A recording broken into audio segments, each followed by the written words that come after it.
ओम श्री साई राम। स्वामी के बहुत सुंदर और प्रेरणादायक संदेश। ईश्वर के हर कर्म में मधुरता है। आध्यात्मिक साधना के लिए नियमित आदतें और भोजन, नींद तथा व्यायाम में संतुलन आवश्यक है। अत्यधिक उपवास से बुद्धि कमजोर होती है और विवेक यानी सही गलत पहचानने की शक्ति कम हो जाती है। इसलिए शरीर, मन और आत्मा इन तीनों का समान रूप से ध्यान रखना चाहिए। आंतरिक शक्ति का महत्व है। जब तक आपके पास लोहे जैसी मांसपेशियां और इस्पात जैसी नसें नहीं होंगी, तब तक आप उस महान विचार को धारण नहीं कर सकते कि आप ही अद्वैत हैं। आप ही सर्वव्यापी और शाश्वत सत्य हैं। कमजोर व्यक्ति केवल दास्ता या सहायक भूमिका में ही सोच सकता है। सत्य को देखने की क्षमता, सत्य को सत्य और असत्य को असत्य के रूप में देखने के लिए दो चीज़ें आवश्यक है। स्पष्ट दृष्टि, क्लैरिटी ऑफ विजन। दूसरा है साहस यानी करेज।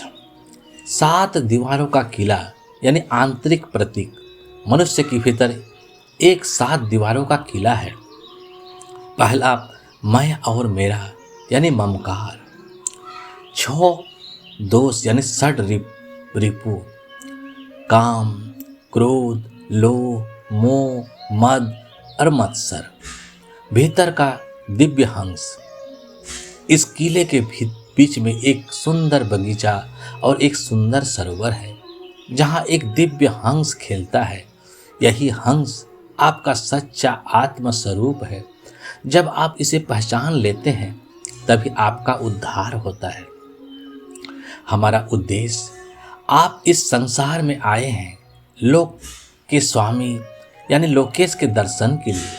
इसलिए रास्ते में मिलने वाले छोटे छोटे सुखों को ही लक्ष्य मत समझो। भगवान भी आपकी प्रतीक्षा करते हैं, जैसे गाय अपने बछड़ों के लिए तड़पती है। एक बार ऐसी स्थिति आई कि भगवान श्री कृष्ण को दोनों रानियां रुक्मणी और सत्यभामा के महलों में एक ही समय जाना था। पहले वे रुक्मणी के पास गए, जिससे सत्यभामा को बड़ा दुख हुआ। जब वे सत्यभामा के पास पहुँचे तो वह नाराज थी और उन्होंने कुछ भी अर्पित नहीं किया। श्री कृष्ण ने स्वयं बगीचे से जामुन की फल उठाकर खाए और उनकी बहुत प्रशंसा की। कितनी अच्छी तरह तुम इस बगीचा की देखभाल करती हो। इस फलों का स्वाद इतना अद्भुत है। इससे सत्यभामा का मन पिघल गया और उनका दुख समाप्त हो गया। इसका सार यह है, भगवान के हर कार्य, हर शब्द, हर भाव में मधुरता होती है। वे स्वयं मधुरता के स्वरूप हैं। ओम श्री साई राम। जय जय साई राम।